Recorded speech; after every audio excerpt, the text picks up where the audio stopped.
Thank you so much, everyone who had a short lunch and was able. So I'm going to talk about stakeholders analysis, stakeholders management. I know it's something that you probably have heard, but maybe don't know well how to tackle it. I'm just going to start by introducing myself. So I'm guessing most of you don't know me. So my name is Camila Cortines Campos, very Spanish sounding name. I'm Chilean. I'm living in Germany. I recently finished a master's degree in NGO management, which is where I learned all of this about stakeholders management, and I did my thesis on it. I co-founded Te Protejo. It's an organization that works against animal testing cosmetics for 13 years now. It's my longest relationship. I'm board member of Fundación VEG, it's a Chilean organization. As well, board member of GenB, a mentor in magnifying impact, magnified mentoring. I've been vegan for 4 years since the pandemic, 14 years vegetarian. And yeah, I'm currently working on fundraising. So I was telling Craig in a meeting earlier, I get bored really easily. And when you have 13 years working in one single organization, you need to move around. So my focus now is fundraising, and I'm very interested in stakeholders management because of how much gain we've had with Te Protejo working with that so far. And I feel like there hasn't been so much talking around it in this type of conference. So I wanted to bring it out and just give you a little bit of pointers of what it is. So a stakeholder is a person, a group, an organization that has interest in the decision making of your organization, goal, activity, business, whatever. So it's all of the people who might be interested on seeing that moving forward, or also delaying whatever purpose it is that you have. So when we say that, it can seem as a very wide types of people and different types of stakeholders that you have that are vested in different ways to your own organization.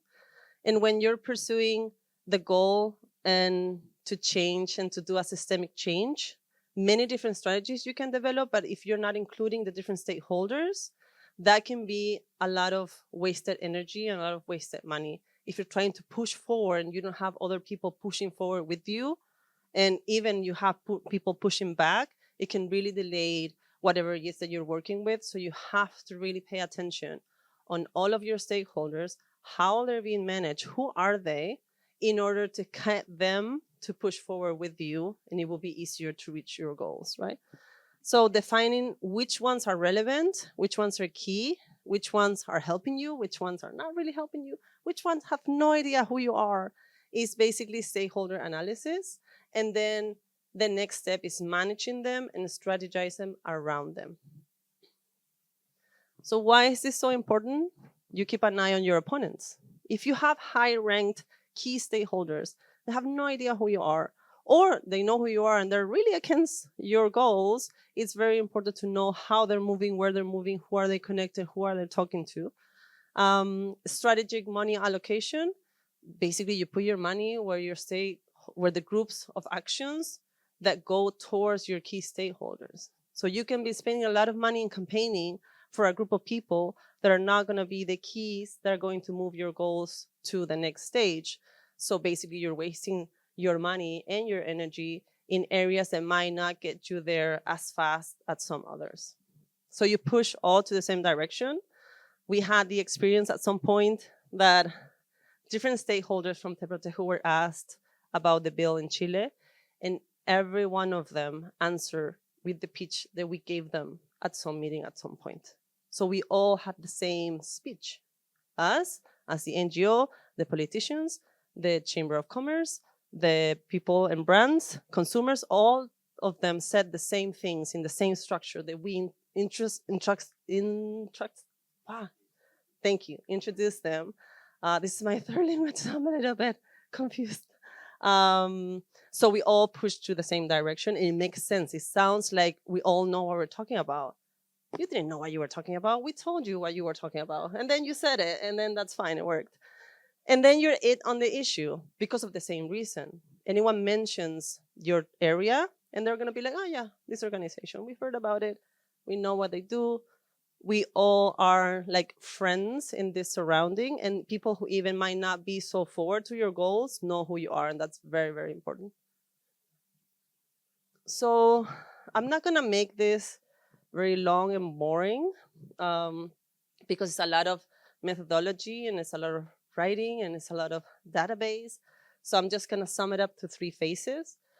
These phases I developed, okay? So you're not gonna find the same names or the same structure online. It's something that I did to measure it up and make it a little bit more nicer to see. So the first thing is to uncover who are your stakeholders. What are the groups of interest? Discover them, organize them, and categorize them. What do I mean with this? It means that there are groups of stakeholders that you have no idea who they are. Some of them might be very in your face. Of course, if you're working on lobbying, your politicians are a stakeholder. That's just a no-brainer, right? But there's so many others that you might not see at a first glance that are very, very important. The second one is, okay, I know my groups, so now I have to identify them. Who is the actual person who's working in this area? What is his name? What is her name? What does he do? What does she do? What is their influence? Do they know me? Do they want my goals to be measured as much as I want, right? And then you map around them. So when you do this, you can prioritize what to which groups do you work with, and what do you do to get them on board and to get them to say the same things that you want them to say. And the third one is strategize. So now I know who they are, right? I've identified them and mapped them, so I know who I'm going to address with, because of course we're not going to talk to all of our stakeholders. It's craziness. We also have to do some actual work, right? So we need to prioritize and communicate, report to them, and update. So I've had experiences with organizations and workshops and other activities where they did this amazing database of all of their stakeholders in 2021.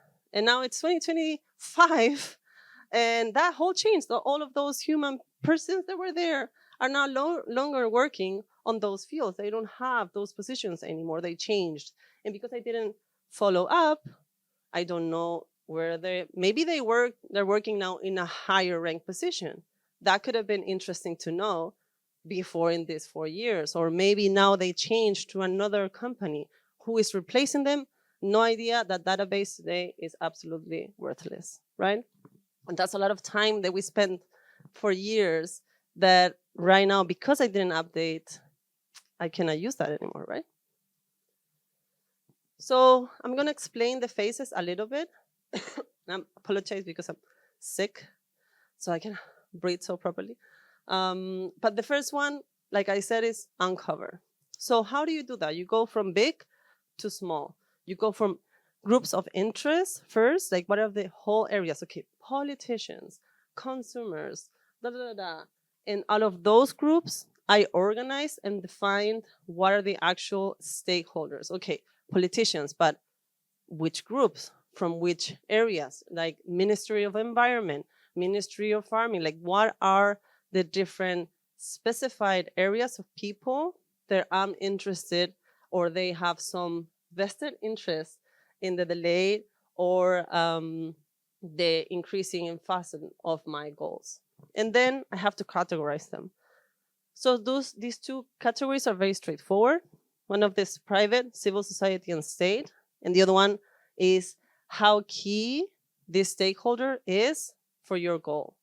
So this, I want to just make a pause and double click, like open this folder and tell you that it's not the key for your specific project. So I've had that happening also workshops where it's like, yeah, this person is key to make my campaign succeed. But the question is that person key to the goal and the mission of the organization above, or only to the small piece of the puzzle? So key stakeholders are the ones that really can get me through the next stage. In our case, for example, we work a lot on lobbying, banning animal testing is our goal. So our key stakeholders are the politicians who can actually get that bill approved. Those are keys, right? Who are they? Their consultants are also keys for us because they're going to tell them, because they don't know anything, obviously. So they're going to tell them, okay, this is where you need to go, and these are the laws that you need to support. And primary, secondary, and no influence. No influence is more related to groups that can only do things in terms of other ones. For example, let's say a supplier, they only decide according to the law. They can only sell what they are allowed to sell, and they can manage their own supplier list or their own clients, but they're not really making any decisions, bigger decisions for anyone, because they're not allowed to. So once I've had that categorization in the sector, we move on to the second phase. No, I had a small test. So this is a little bit to visualize it, right? So we have an ice cream shop. So let's say we're going to uncover the stakeholders of an ice cream shop. So what is a group of stakeholders, would you say, of an ice cream shop? You can just say it out loud. The kids, right? They want to buy ice cream. Okay, perfect. What other group? The shop owner. So I'm paying rent maybe to the shop owner. What else? The business owner, the kids' parents, the supplier of the ice cream. It's very important, right? So if I don't have nice ice cream, I cannot have a good business going.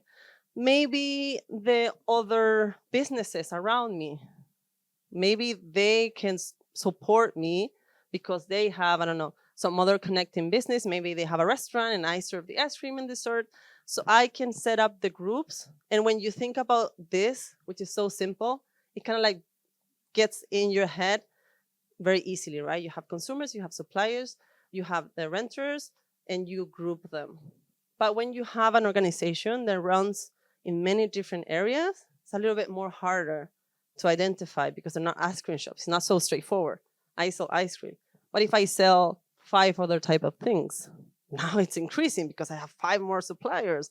Or I don't only attend to kids, I attend to grown-ups, or I attend to couples. Or so figuring out as a group with the organization, who are these interests, people that are invested in my organization is very important. So if I do it sitting down in my computer alone, it's going to be way narrower than if I do it with the whole group of organizations, because all of them have their own projects and work with their own people, and they can help me be as complete as possible. So the first one, the first phase, it might seem more fun because it's more of a brainstorming, but it's key to do the rest correctly. Because if I don't have enough, or if I left out, let's say the parents of the kids, I'm leaving out a very important key because they're the ones with the money. The kids only can, ask for the ice cream, but the parents, if don't have enough money to pay for the ice cream, that's a problem for my business, right? In this case, the ice cream shop. So the phase 2 is to organize them. Who the hell are you? Okay, kids, or in this case, for advocacy.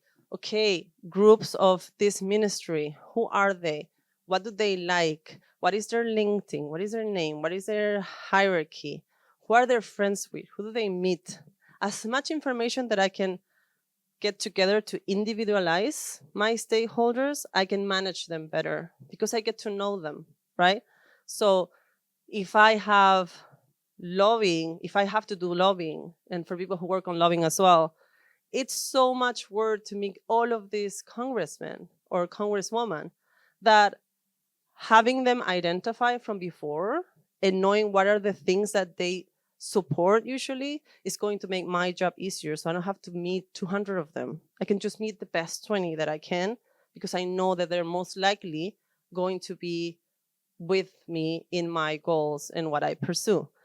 And it's the same with everything else. If consumers, okay, which consumers? If I'm doing an awareness campaign, I have to make sure I'm driving that towards the audience that is most likely to hear that message. So maybe I don't have their name because they're general consumers, but I can know, okay, they're men and women they are around the age of ABC, they like this, and I can strategize around an awareness campaign that is way more impactful because those people are really going to resonate with what I have to say instead of just me trying to get to everyone, and then at the end, there is not much result. So once you have organized them, you map around them. This is not very pretty looking, but it's the fun part, at least for me. I love mapping. And I'm gonna tell you like a little story. So I worked on the database of the Protejo, right? I did the whole uncovering with the system, and I did the second phase, and now I was at the mapping in this side. So all of those colors are different stakeholders groups that I found when I did the research. So I had a lot of secondary stakeholders in the private sector, primary a couple, but no key stakeholders in the private sector. That means brands, cosmetic brands. One of my main activism was for cosmetic brands. I worked for 10 years on cosmetic brands, and they're not my key stakeholder. And I felt completely crushed because all of this work trying to get companies on board with not testing on animals wasn't really going to get me anywhere if I didn't work with state. And that's why I've been talking about lobbying so much until now, because that's mainly what I do now. Because I realized my whole strategy was completely shifted. And I was spending so much energy and time and resources on this area, and I was neglecting completely this area. So consumer, civil society, public awareness is something that we do, but I was very shocked to find this side. And it came as a surprise when I did the mapping, and I was like, oh my God, I need to have a meeting right now with everyone because we have to start doing lobbying, right? So that can happen in your organization as well. You don't know what is going to come up when you do the mapping until you actually have done the work of identification, and then you can see if your strategy is connected to the people that can actually get you through the goals that you want to get to. And the other one is also very interesting. So this is by type, right? This is very straightforward. You don't need to know these people and how they feel about you in this stage. You only need to know if they're corporate and what type of stakeholder they are.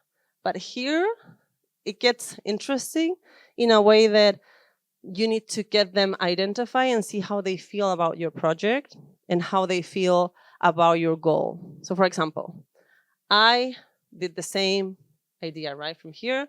So I had a lot of stakeholders and I mapped them in their location. So this is level of influence. So how much can they actually influence? In my case, law bills being passed, or how much can they influence and something can systematically changed? And then how much is their interest in my goal?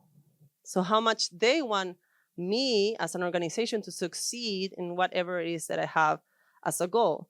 So the ones that are up here are stakeholders that have a lot of influence. So they're key, right? Because they have a lot of influence. And they also have a lot of interest. So they are called promoters. So you want to get as much promoters as you can. High influence, high interest. These are your champions. These are the people who are going to go behind you and say, don't worry. And they're going to write you on WhatsApp saying, hey, there's a meeting tomorrow, just go, da, da, da. Or I talked to them and this is the people who are going to give you all the information that you need to move faster. And when something wrong happens, they're the first ones getting you a text, sending you an email saying, hey, take a look at this. This is important to figure out. The ones that have high influence and low interest are your latents, right? So the latents is maybe they don't have interest because they don't know you, or maybe they don't have interest because your goals are not aligned with their goals. So those are the ones that you need to get online. You need to know what are they doing, who are they talking with. You really need to stay alert on their movement and strategize on how to get them a little bit more on this side of the frame.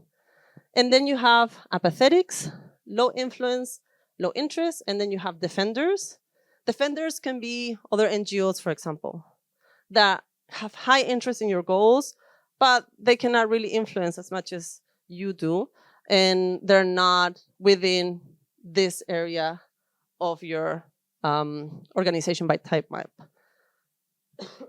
I don't know if so far so good. If you can ask questions in the app if something's not clear. And then this is an influence map. This is a real influence map, 2023, of our organization. This is in Spanish, so I'm not expecting you to learn to actually understand what it says. But you can see, this is very interesting. So we combine many things here, right? So these are the degree of power. So this is how much influence this stakeholder have in whatever it is that I'm doing, right? So you see P&G, Unilever, that are huge companies that have really high influence in the cosmetic chamber in our case. So then you have Senate, big supermarket brands, big retailers, the Public Health Institute, big influencer, right? So these are big power players. And then their interest with us, with our goals, and then low interest, right? And this is the relationship that we have on them. So there's a lot of type of mapping. There's a lot of research done on mapping. I'm showing you 3 that I think they're very interesting to know, because now when you see this, you really can see that you need to work with this one, right? That has a lot of power, but it has not much interest on me. It doesn't know me so much. So here is someone that I should be working with to get them into this higher area. So when you do the mapping, it's very clear where you have to move instead of just seeing a database that is just overwhelming, right? Because when you do a really, really good job on a really specific job on your database, it's going to be 300 people. And then it's just, what do I do with these 300 people? I'm not writing 300 people every month, right? So this is how you prioritize them, and you define who you're connecting with and how you connecting with them.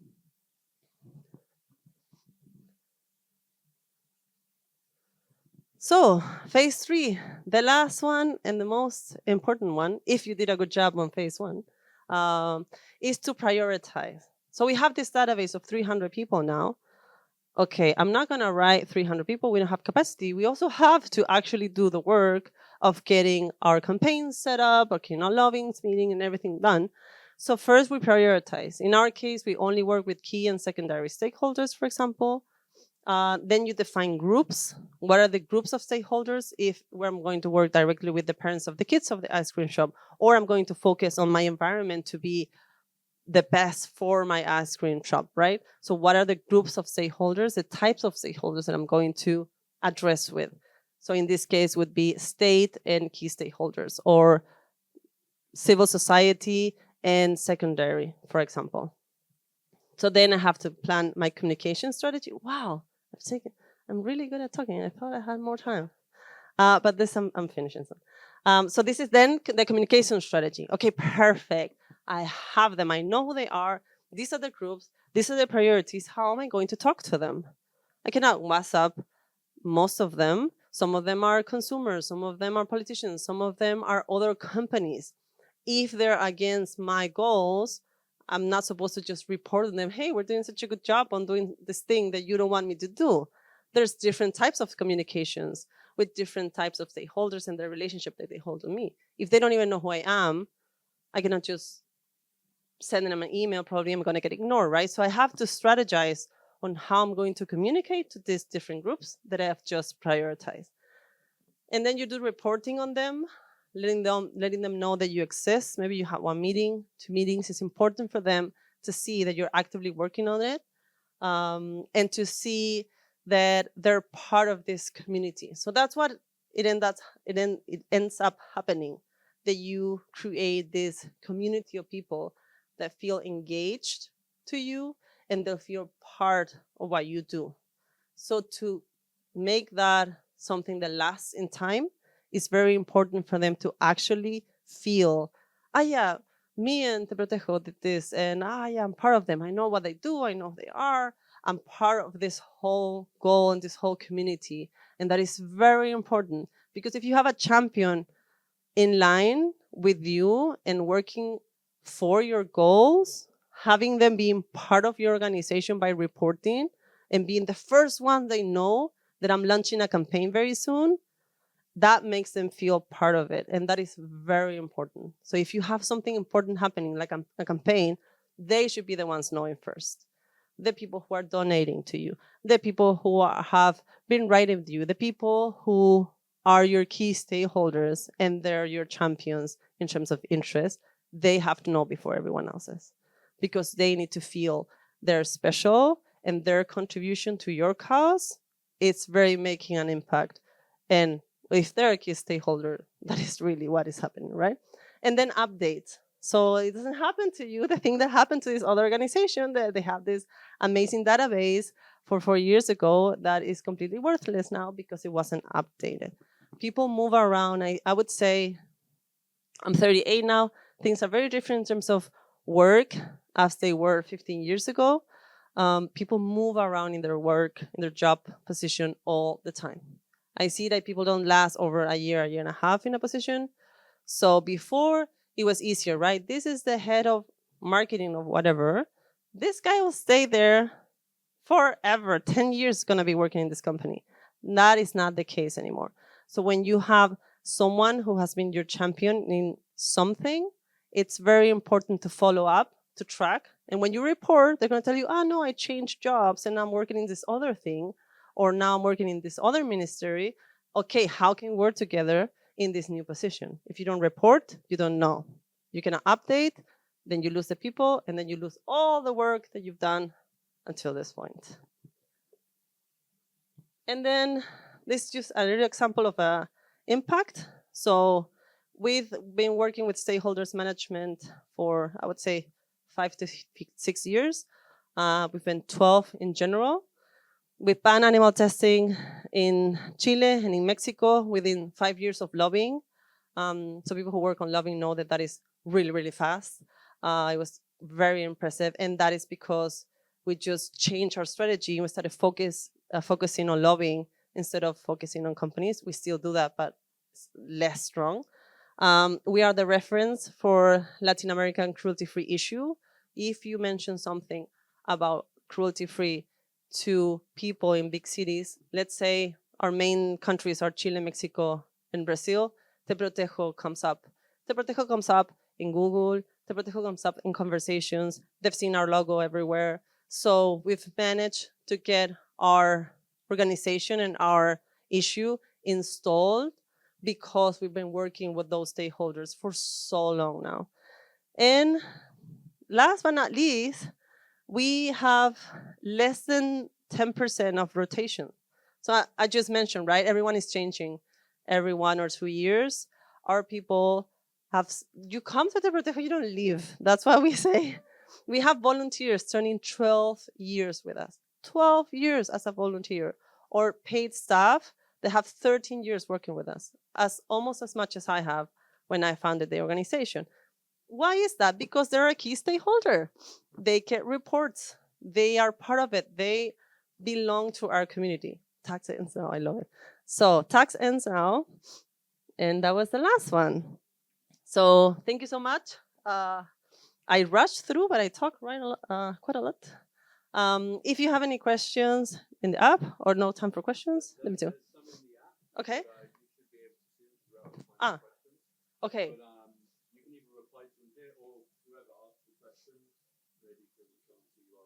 Okay, perfect. So we ran out of time. I'm so sorry. This is my email, and yeah, I'll be here if you have any questions or follow-ups. Happy to. I love this subject, so thank you so much for coming.